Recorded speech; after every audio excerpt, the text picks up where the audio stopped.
Hello everyone. So update 1.15 and Tide of Desolation are just around the corner, and in this video I'll go over all the new equipment, the event itself, and in my hand I already have one of the new weapons. It's the Pax Trueshot.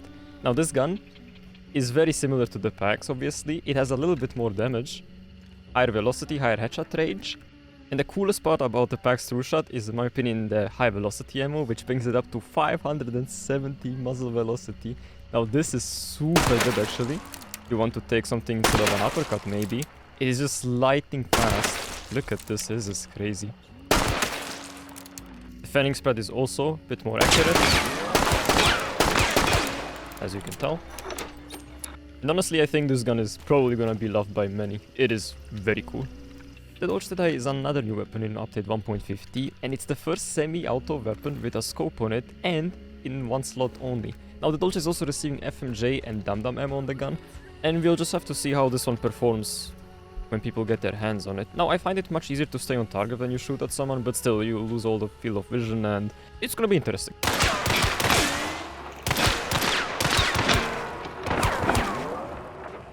Dolch Claw, it's just a Dolch with a claw, nothing much to say about it.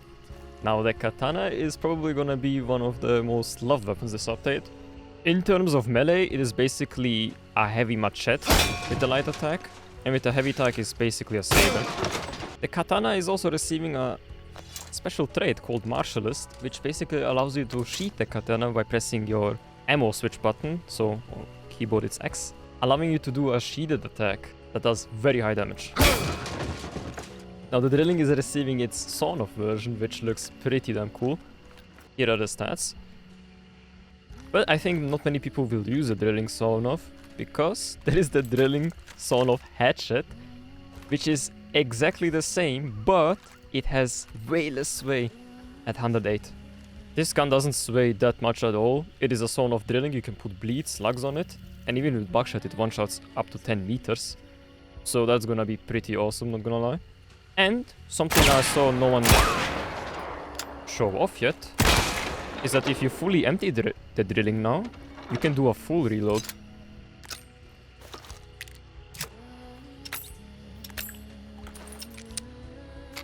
Now that's a good change.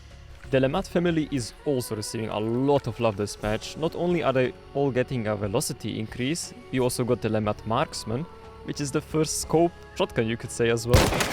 And now with the 460 velocity, this gun is actually super nice. And having the first shotgun sniper is kind of funny. The biggest thing for the Lamat family is the upper mat. It's receiving a velocity upgrade to 530. Now this is the same velocity as a Sparks. This just makes it so much more appealing than it was previously. Definitely a nice upgrade.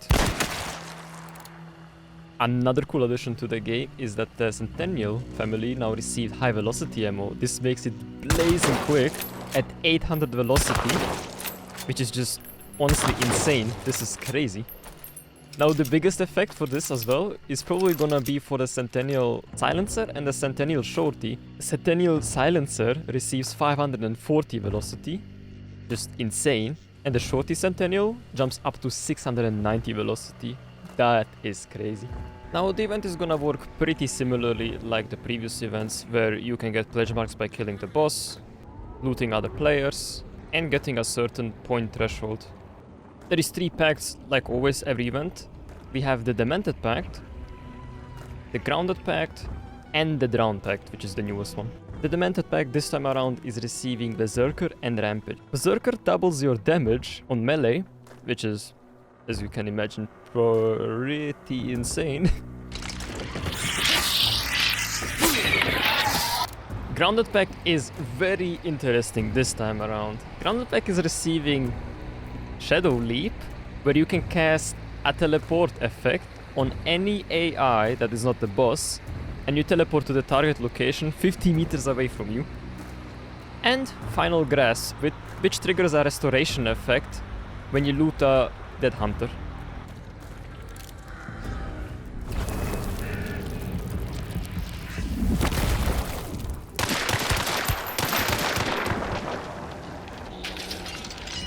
But you should also be very careful when teleporting to an immolator,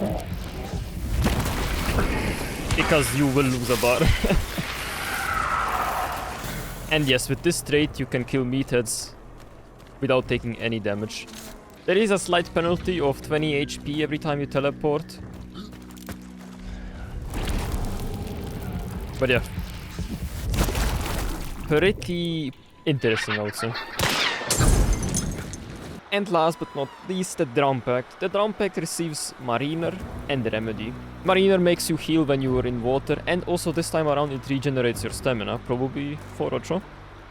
And Remedy, you can banish a trait that you find on the floor to restore or to trigger a restoration effect. Nothing crazy to show, but pretty cool as well. And at the end, what do I think? All the new weapons I like a lot.